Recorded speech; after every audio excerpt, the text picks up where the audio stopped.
Hello, welcome to a new vlog.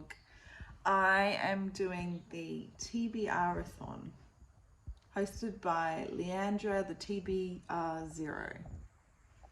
I wanted to do a bingo board, this came up, so here we are. So this is the bingo board and I have just finished reading a 2-star book, and so I am drawn to the prompt that says glowing review 4+ star rating. So I'm going to find a book on my shelves and read that because I need to read a good book, and then we'll just work a bingo from there. This is kind of the shelf where I put the desperate to read and then never get to them books. Let's look up these 3. See which are 4 stars. I'll be back.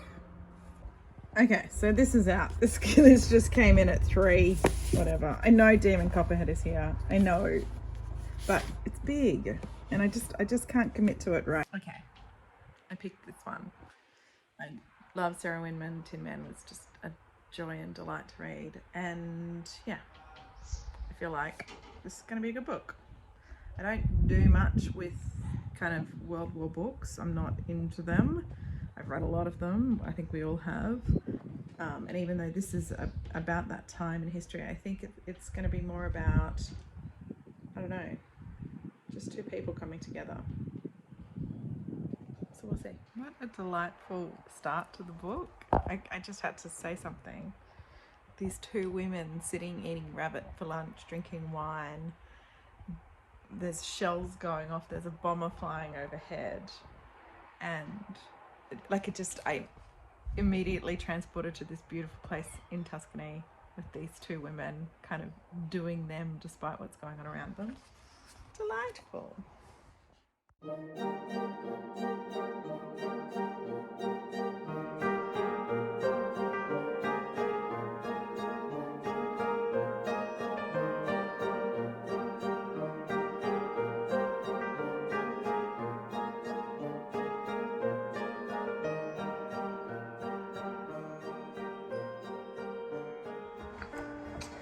Hi, I am back from my day. It was my first day back at work after the Christmas break. I only went in for a couple of hours. And then I've been trying to move my body more. And then I just came home and ate a lot, including caramel tart. So just, cancelling things out. Not really moving forward in the body movement gains just yet. I've made it through the first 2 parts of Still Life. These are, for those of you who haven't read, they're just divided into years. And these are my thoughts. I'm enjoying it. Okay, so the premise of the book is that this soldier in a war in Italy comes across a chance encounter of an art historian, an older woman, and she changes the course of his life in some way. We're yet to find that out. And the first part was the war in Italy where they had their meeting. What I found about that part was that it was super frantic. It was a really busy, kind of fast-paced writing. It was like that chance encounter does not make up the book that this author wanted to write. That chance encounter was just the setup. And so we rushed through the setup, and I just felt like I didn't get enough depth in their interaction to warrant her changing the course of his life. She encouraged him to go to Florence. He went to Florence, and that has resulted in things. But she was talking a lot about paintings and art history, and it seems like he's picked up on a bit of that. But I just felt like there wasn't enough oomph and focus on that little bit for it to be so significant in his life. Anyway, maybe that's the point. Maybe it's just like, you never know. You're just grazing past people. They say something to you.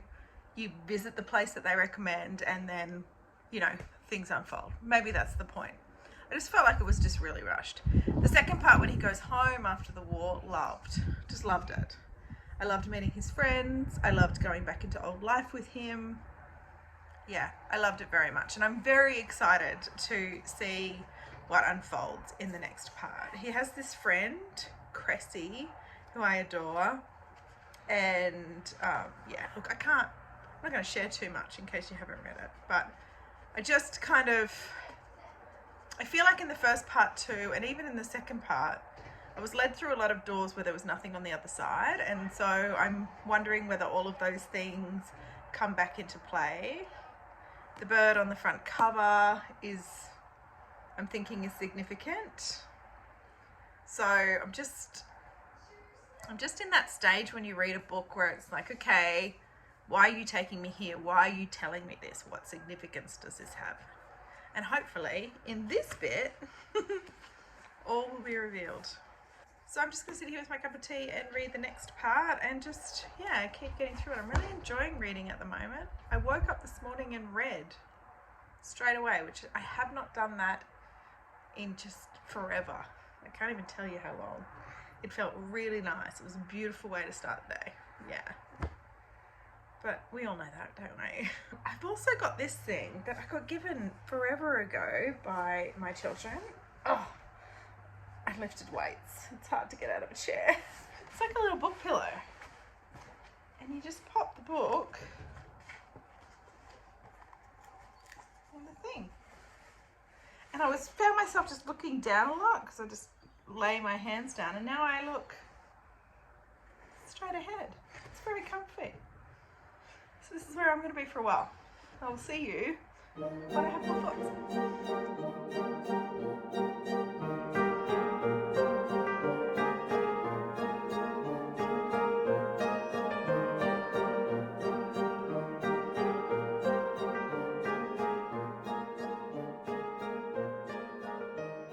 Okay, we need to have a chat. I have been reading Still Life. For you, it's a second, but for me, it's many, many days. I am there. And this was for the 4-star prediction tile on my bingo board. And it is definitely not that for me. The reason it's taking me so long is because I'm bored out of my mind. This is what I've realized. I can't do books. This runs over a lifetime of many people. And because it's over so many years, I don't feel I've got the depth that I want from these characters. And yeah, I'm just getting the surface level stuff, and things happen and we just move on from them. Like, it's just like, okay, that happened and we just keep going because we need to get through all of these years. It's not a story that I enjoy because I want to be in the weeds with these people. I want to know what they're thinking and feeling and all that sort of stuff. So I just get sick of the push and pull. If you've read this, I'm sick of Peg. I'm sick of Cress and I love Cress, he might be my favourite. But I'm sick of, his bets. I'm sick of Cole's crankiness. I'm sick of this push and pull, will they meet again situation. I'm just, just give me a little snapshot. I would have rather, and also, the premise of this is you meet someone and then it changes the course of your life. But because it was so fast moving, and I think I said this to you at the start, I didn't get the depth of that, and that has carried on. I will finish it. I'm not going to bail. I know that, because it's going to go over people's lifetime, there's going to be some sadness at the end, I'm pretty sure, right? So I'm not going to enjoy that. And I will finish it. Maybe even just to tick off the bingo tile on the bingo board. I have to go to work now. I have to take my sewing machine to be fixed, and I'm hoping it's just sit there and we'll just get it done quickly kind of job. So I will take Still Life along to finish it and just knock it out and be done. That's where we're at. And then I can get on to the other books that I'm really excited about. So yeah, I just thought I'd give you an update because it's morning. You're the first person I'm speaking to this morning. I woke up and finished Still Life. Finally. This is a slog to get through for me. This is a 3-star book, maybe 3.5, maybe. I just can't do the sweeping over the years novels. I mean, even when bad things go down, we just move through them because we've got to get to the end of the story. We've got to get, like, there's an end point that the author had in mind and she just needed to get there. She wanted to write the whole life of these people, which is fine for some, I'm sure. Great for some, but for me, it just, yeah, it's too fast-paced. It's too shallow. And it's a good story, but for me as a reader, I need more. So yeah, this was for the 4-star prediction, and it's a 3-star, but that's okay. So now we can read something else, which I'm so excited about because I've been slogging through that book for weeks. It feels like, I think it has been weeks. It's the 19th of January today, so yeah, it's been weeks. Here's my stack that I made the other day. I can take out some, I'm not going to read that.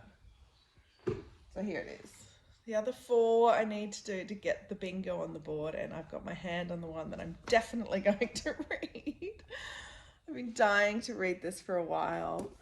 So it's about a teacher, 2 teachers. It's from the point of view of this woman, and her husband is under investigation for having a relationship with a student. And she, they have this sort of understanding that it's cool to be with other people outside of marriage. Vladimir's an author who comes on campus, and then this professor becomes really obsessed with him. I mean, look at this cover. It's ridiculous.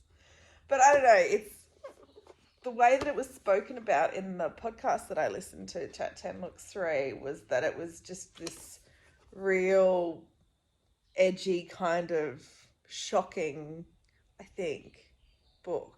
So that'd be great after reading such a long-winded kind of la-da-da-da-da book. You know, la-da-da-da-da books? I don't want that. I want a punch. I want action. I want excitement. So this is the next one, and this is for, I'll pop that there. What was that for? Debut. Green author debut. Yes. Okay. I'll let you know once I'm into this. Hopefully we'll be very soon. It's only 230 something pages. So yeah, it's a nice little breath from Still Life. Okay, I've got to move on from Still Life. I probably should log it on Storygraph. I'm loving Storygraph. Okay, I'll do that. And I'll start the book and I'll let you know when I'm into it. Okay, wish me luck.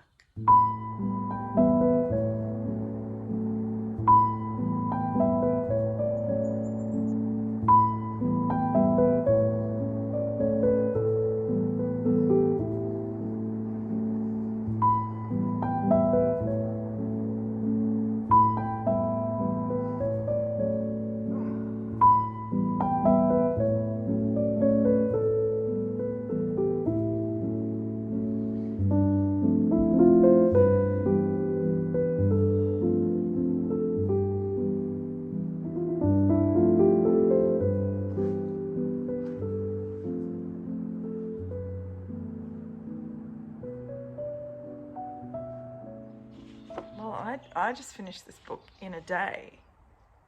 I don't even know if I've ever done that in my life. Holy crap. I just kept wanting to read it. And I probably shouldn't have turned on the camera because I'm still processing it. There are so many layers to this book. There's this layer of just a fun read, or a read that is full of pace, full of interest, full of engagement, full of wonder, full of shock. But underneath that layer is this real commentary on what being a woman is, what being an independent woman is, and the effect that men have on us subconsciously, even though we stand in that independence so firmly and so resolutely. it still all swirls in the background, and that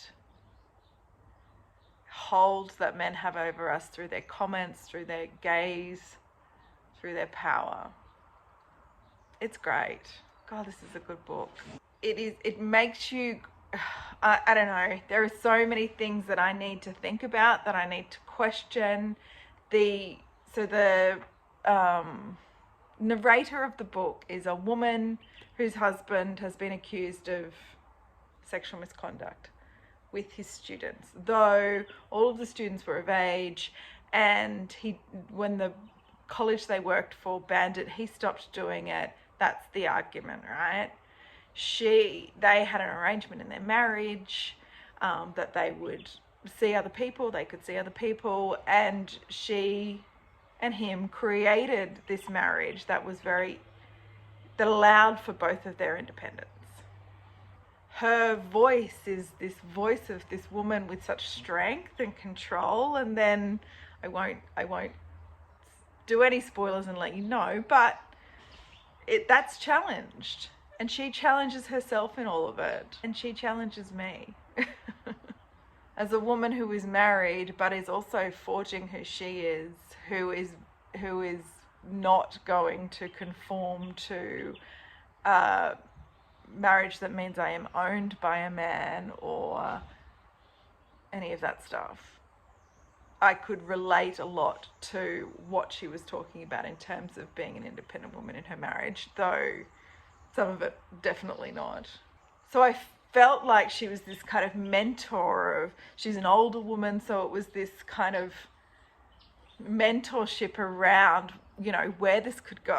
I could see down the track in terms of being in a relationship where you have two kind of independent, different beings coming together, rather than building this life that is completely intertwined in every way. So I loved that point of view, because I don't know many older women who have done that. So I was pulling her thoughts in, devouring her point of view. Yeah. And that really kept me engaged throughout the whole book. I'm not saying that you have to kind of agree with what she was saying or anything to enjoy this book. I mean, she's just so powerful. I got entranced by her. Vladimir is this professor, and, an infatuation of hers, and within that part of the story, which is not separate in any way, but just trying to break it down in my own head, within that part of the story came this point of view around being polygamist or having an open marriage, and how she felt as a woman within that, and the kind of subtle ways that had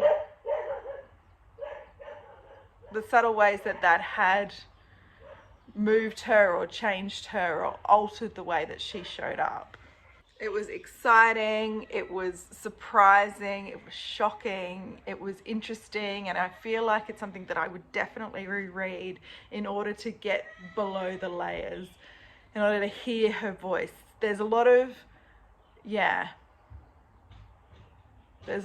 thoughts that I want to cling on to and explore myself that she was putting forward. And I've not been attached or really listened to a fictional character like this in a very long time. I couldn't even tell you the last time that I was so intrigued by a fictional character in a book and wanted to dissect everything that they were saying. I loved it. It's definitely 5 stars. It kept me reading all day. Very, very well written. This is a debut novel, and this woman was a screenwriter before this. So, I mean, the next book that comes out, I will definitely pick up as soon as it's released. That's how much I loved this. Very cool. Just keeping you updated. I'm 100 pages into this trashy book, and that's exactly what it is. Sometimes when I'm bored, I find myself reaching for trashy TV, just like mindless stuff, just to kind of entertain me for a little bit. And I grabbed my phone before to put on mindless TV, and I thought, no, I can just read this book. This is trashiness. It is completely overwritten and it is ridiculous. And, this man is trying to find out whether this priest or bishop or whatever he is having affairs, and they're all in the house together, and it reminds me kind of the Agatha Christie scene where there's a mystery and he's moving from person to person, hoping that their lips will loosen so they will tell something scandalous that he can, piece together what's going on. It's giving me a lot of comic relief and a lot of, though I don't think it's supposed to be funny, and just giving me a lot of ease to read with. So yeah, just thought I'd update you. But yeah, I've been out doing final chores before school starts, and I am tired, and I'm going to go have a nap and let this put me to sleep. So that's where we're at. My TBRathon reading is progressing. I'm having this moment of sadness for my younger self while I'm reading this book. I'm halfway through now. I'm addicted to it. I'm addicted to the ease of it, actually. But this is about kind of what's behind the image, right? And we're thinking it's about this priest or bishop or whatever that this guy's investigating, but then he has to do some self-reflection and he's on a retreat with a monk guy and whatever. But he's talking about having two sides to himself, the glittering image side, which is the side that is all put together, and then the side behind that's angry and fearful and all of those things. And what I know now, when I look back as a child, was that I was very much involved in that way of being as well.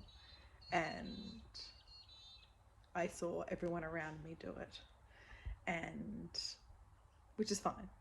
But I always wondered why I was so attracted to this book. And I think my younger self, without really knowing it, without really processing it or anything, had this kind of inner realization that what was being portrayed in this book was actually what she was living. So that just kind of dawned on me then. I just thought it was a book in my mum's cupboard that I just happened to love, but perhaps it was a little more than that subconsciously, and that I'm drawn to it now that I've kind of shed all of that and worked through and processed all of that, and now am very authentically standing in the world. I think it's I'm working hard every day on that. It's it's hard not to play the roles, right? I'm working on it. Yeah, it's a super cool realization to see that, but also feel a bit sad that was sitting in me for such a long time.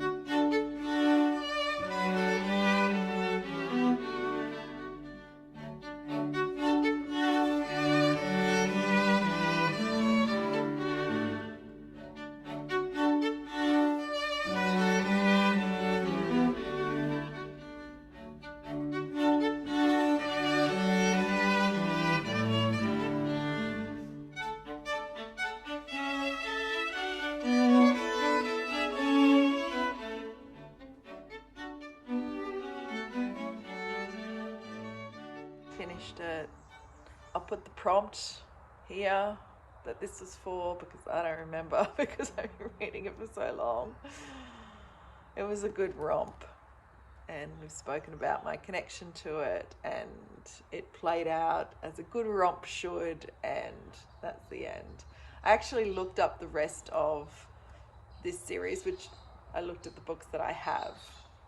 The next one is here, and I thought the series might go on with Charles, who was the guy in this, but it actually moves to the monk that counselled him and his story, and then I think as it goes further down the series, it just picks up certain characters within the book before and then expands on them. So that sounds a lot more, well, it does sound interesting to me, but I hope Charles is okay.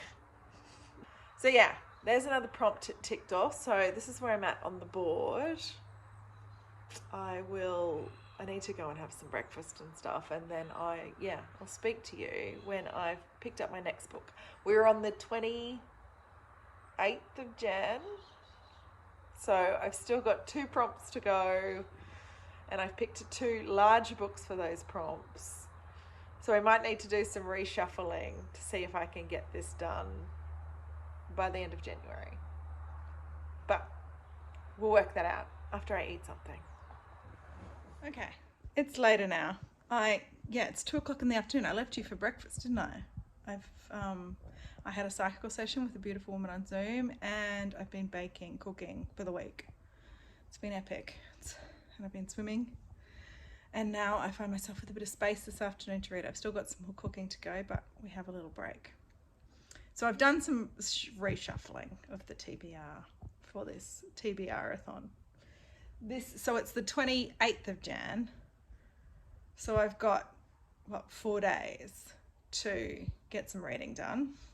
These are the books I had picked for the prompts that were left. Oh no, that bent. And as you can see, they're quite chunky. So that's just never going to happen, right? The trashy church book took up a lot of time. So I definitely want to read both of these, but just can't make that happen for TBRathon. So I went hunting on my shelves for smaller books, yeah? So green on the cover, I found an Agatha Christie. How good's that? Because I love her. These just are so easy for me to read. This is a Poirot, I think. Yes. Hickory Dickory Dock. So I'm going to replace this big John Irving novel for a quick Agatha. And then favourite genre was historical fiction written by an Australian. So that was Richard Flanagan. Definitely want to read that book, but not at the moment. So close to that comes fiction by an Australian author set around places that I know in this country and with a bit of like artsy culture stuff. So about an artist or a writer or something like that. So I found The Fragments by Tony Jordan. I've wanted to read this forever. So this is set in Brisbane, which is that way. And I live in southeast Queensland, so that works. And yeah, it's got something to do with a book being found by an author, from 1939 in New York, and then it shows up in Brisbane, and a bookseller gets her, and there's a mystery surrounding it that she's going to find out, or something like that. But it's nice and short. It's got big margins and big writing, and yeah, it's something I'm interested in reading. So I'm going to start off with this guy, and yeah, I figure I've got space, and then this can come during the week when I'm in the middle of all the things, and I can just pick up an Agatha quickly because that's easier for me to do. So that's the new plan. Yeah? Okay. Right. Let's get reading, and I'll let you know once I get into this guy a bit. Just letting you know, I've read the first chapter and I love it. And it opened with people lining up at the gallery or museum or whatever along the river that I know so well in the summer heat, the dead, which I'm sitting in now, and the way it was described just made me feel at home. So perfect. And then the bait of the first novel, this author mysteriously disappeared in a fire, and her second book got burnt, back in the 30s or something, and she meets a woman and believes her to be, because she drops all these clues, this woman, in a really amazing way, believes her to be the mystery author. So now the hunt ensues, I'm sure. Very exciting. Beautifully, it was so atmospheric, just that the scene of waiting in the long line and then finally getting inside, and that feeling of finally being inside and then being transfixed by the display, and other people swirling around you, but for all of their own reasons, and you have yours. I love that. Loved it. Okay, I'll let you know when I'm further in. I'm flying through this book. I'm up to part 2. I'm absolutely loving it. I've moved from the green chair, but not very far. I've been reading it in the pool and reading it in bed, and just had kind of an afternoon interspersed with all the things that I need to do. by dipping into this. I'm loving, because it's set in the 80s in Brisbane, I'm loving all the little references to, you know, 80s, that time, especially in Australia and especially around Brisbane. So yeah, I'm really enjoying all of that. The mystery is great. There's a little romance perhaps blooming. Like it's just, yeah, it's just really easy. Yeah, it's a good read. It's a good book. So yeah, I just thought I'd let you know that within the day I've knocked out the first part, and it's only 7 o'clock at night. I just have to sort my children out and then I can read some more. So next time you see me, I'll have finished the book, which will hopefully be maybe tomorrow or the day after. I don't have any days left, do I? But just letting you know I'm loving it. Anyway, I'll catch you when I've read some more.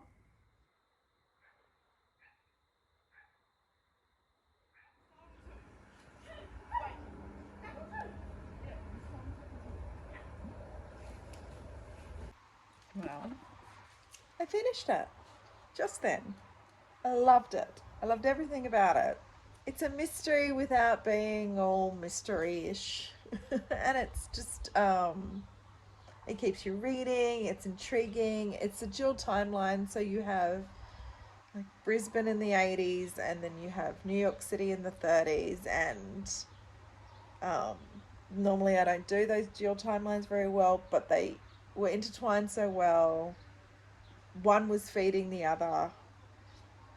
Yeah, really well written, easy to read. It's not literary magic. There's no beauty in the paragraphs and the lines. It is a really great, intriguing, interesting, fun story about a book, about an author, about, you know, the power of words to change people's lives and how people revere authors so deeply for what they did to them in their books. Yeah. It's yeah. The depth is minimal, but it's really, really good story. And I did it in 2 days. That's how good of a story it is. That should prove it. So yeah, that was for whatever that was for. I think my favourite genre or something. So I've got one more to go for TBRathon. And I've got 2 days to do it. So I think I'll pick that up tonight. But first, I have to cook dinner. Anyway, I've got a quick and easy dinner. I'll punch it out and then I'll pick up my next book. And we'll get that read in 2 days as well. Making things happen around here. Getting the bingo board done. I don't think I've ever completed a bingo board before. So this could be a really epic moment in my reading life.